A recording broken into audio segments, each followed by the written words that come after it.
Victoria, I want you to lead things off here. I want you to give us your bottom 5. Ooh, bottom 5? Let's lead. I want you to give me your bottom 5. Let's start at the bottom and work our way to the top.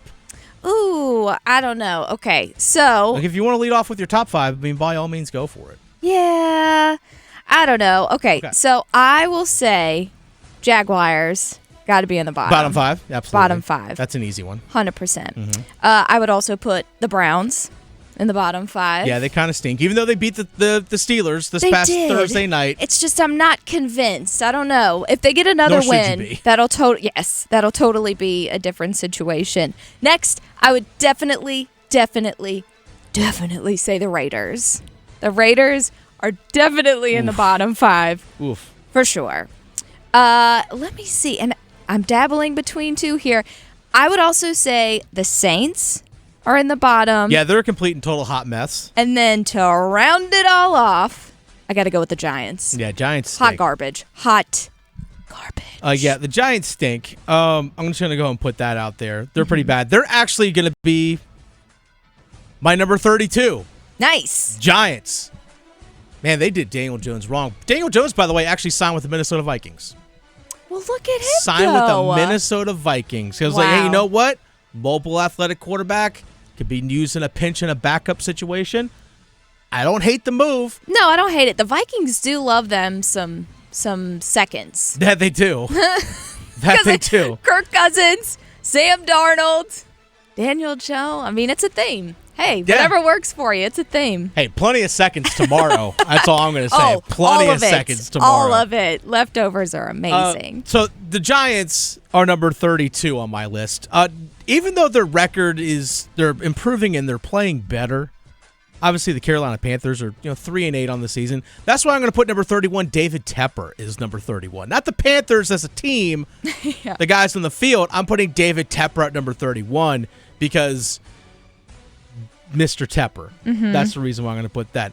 And number 30, straight number 30 in this one, I'm going to go with the New Orleans Saints because that situation is tough going forward for them. Yeah. Whomever is their next head coach, good luck. Because right now, you're looking at next year being extremely over the salary cap because they've restructured and pushed salary cap money so deep into the future that eventually that bill has to come due. And right now, they're going to have to pay it. So they're going to have to slash and cut a lot of guys just to get under the salary cap, and the best way you're going to have to do to supplement your roster, or at least to fill your roster spots, is going to be a bunch of undrafted rookies next year probably.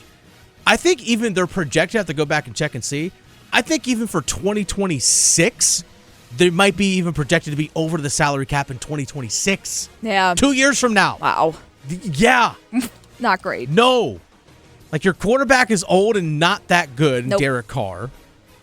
Nope. And just, you're going to be talent deficient and in a bad situation. Taysom Hill can only get you out of so many sticky situations. Yeah, well. And he's only going to be there for. Yeah, who knows how much longer he's going to be around. So that was number 30 is going to be the Saints. Number 29, I'm going to put the Jaguars. The Jags are bad. They're bad. They're just so bad. I've said this so many times on the show. I'm not a Trevor Lawrence fan. I mean, he might be a great guy. He's a great meh quarterback, but I've never been impressed with what he's done on the NFL field. No, rookie year, I give him a pass. Right. Much like last year, you got to give Bryce Young a ton of pass because of last year, because he had Urban Meyer as his head coach. Yeah. And then that dude was sticking around in bars in Ohio as opposed to flying back with the team after Thursday night football games. Yep. And then eventually quits and kicked kickers and all that kind of stuff. Just an absolute mess of an organization. Apparently Lawrence has been hurt. I think that's the reason why Mac Jones actually did start a game. I think Lawrence maybe has just been playing through an injury more than we realize this season. Could be. I think that's one of the downsides of it. Yeah. But yeah, overall. So that's 29.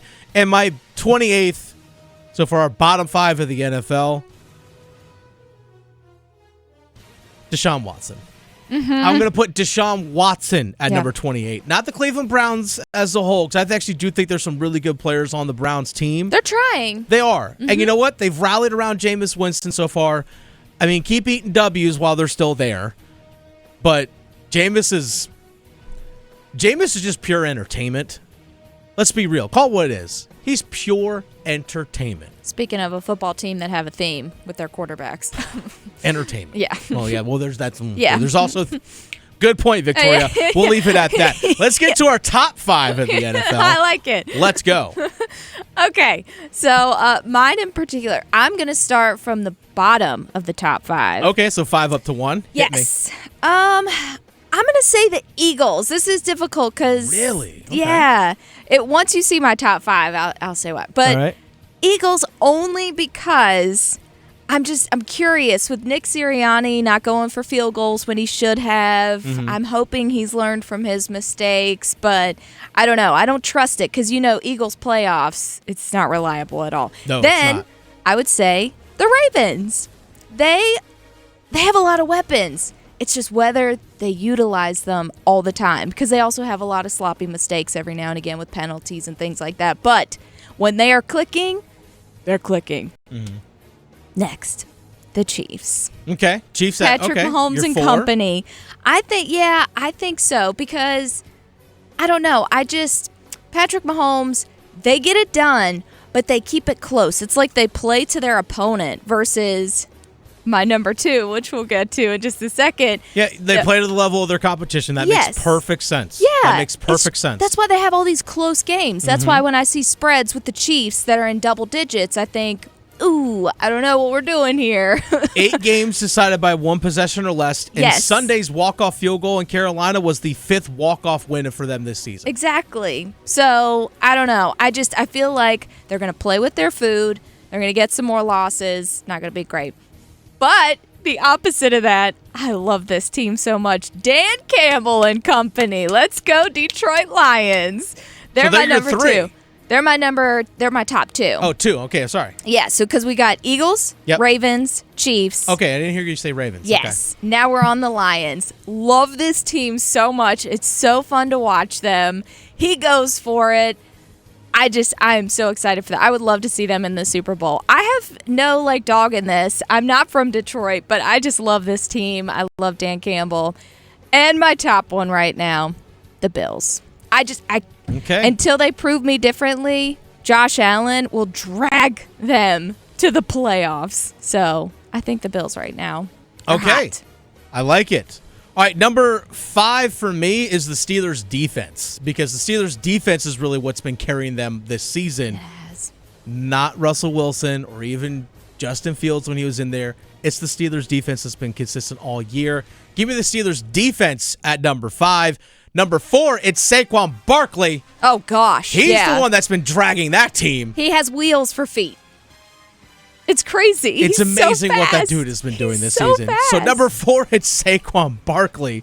Number 3, it's Andy Reid because he still finds a way, no matter who's hurt, who's playing on his team, to still find a way to get things done. He's one heck of a coach. So I'm going to go Andy Reid Bundle of as my number 3. And his nuggies. Have you seen those commercials? Those commercials are funny. They really are. Yeah. Number 2, Josh Allen. Yes. Talk about dragging your team through it. Yes. It's amazing. He lost his 2 top receivers, yet he's playing as good as ever. And he's still winning. I know they had a game earlier this season. I think it was against Houston. Where only threw for, 30%. Did not play well at all as a whole. But guy's still playing great football this season right now. He was my pick for MVP at the beginning of the year. And my number 1 is Dan Campbell. Yes. It's Dan Campbell. You were talking about the Detroit Lions are everyone's darling right now, it feels like. And it's totally understandable because this is where I think, I say this as a former coach, having coached college lacrosse. Nowhere near the same as coaching in the NFL, but the principles I think still apply. This is where I think as a head coach where you set the culture for your team and the mentality of your team going forward. You don't have to get an awesome play caller to be your head coach. You need someone that's going to make sure that everyone is on the same page and going in the right direction. That's what Dan Campbell's doing. He started that the first day he got there. I remember watching Hard Knocks when the Detroit Lions were on part of Hard Knocks, and some of the players were wondering, why are we hitting so heavily and stuff early in the season? He's like, look, I'm trying to establish something. Like, he's a former NFL player. Yep. He gets it. He's like, guys, I know exactly what you're going through. I know exactly what you're talking about. What we're doing right now, it's not easy. But it's about setting a culture for us in the future going forward that's going to pay off in the long run. And you can see how emotional he gets just loving his players. Of course, yeah. Because he's like, guys, everything you've been through, I've done it. Yeah. I've even worn the uniform that you're wearing right now. He's relatable. He cares. Yes, 100% cares about his team. And you've seen that culture turn. And also, Brett Holmes, their general manager, by the way, North Carolina A&T graduate. North Carolina guy.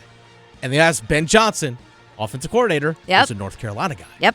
Played at UNC. He's from Asheville. He's North Carolina. Look at these North Carolina guys getting it done up there in Detroit. Let's go. Let's go. But still, they established the culture that they wanted to have, and they drafted super well and found the right people that fit their culture. It was so weird to say this. This offseason when Dan Morgan and Dave Canales, as Chris Lee and I like to affectionately call them, the alignment, they're right here. The alignment, they're right here. Yep. The alignment. Those two together, I said, if they followed Detroit's model of how they built their team and their organization, that's the way to follow it. I would love that. It's weird to say, hey, we should do what the Detroit Lions are doing. Yeah. 5-10 years ago, you would have been like excuse you? What? I'm sorry. I'll have some of what you're having. Yeah. Is that at Thanksgiving? Yeah, exactly. Something special's been mixed into this casserole. Yeah. But that's real. What they have built over there is real. The way they acquired draft picks and acquired young talent and developed some talent from within.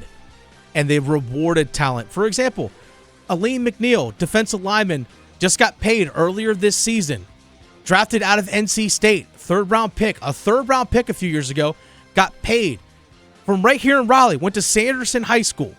So talk about more North Carolina guys getting it done in Detroit. But again, homegrown talent. A guy they found in the middle rounds that they developed. Sam Laporta was a second-round pick. One of their tight ends. Brian Branch, part of their secondary. Second-round pick out of Alabama. They've done a really good job of building up some of these really good players and finding really great players in the draft. Amon-Ra St. Brown. Same thing. Yeah. Same thing. So, yeah, props to Dan Campbell. Mm-hmm. Biting all the kneecaps. Hey, you know what? People made fun of him. Oh, I love it. I was like, but guess what? Now you can't get enough of it. Exactly. Now you can't get enough of it. And we're still saying it. It's fantastic. I know. I love it, too.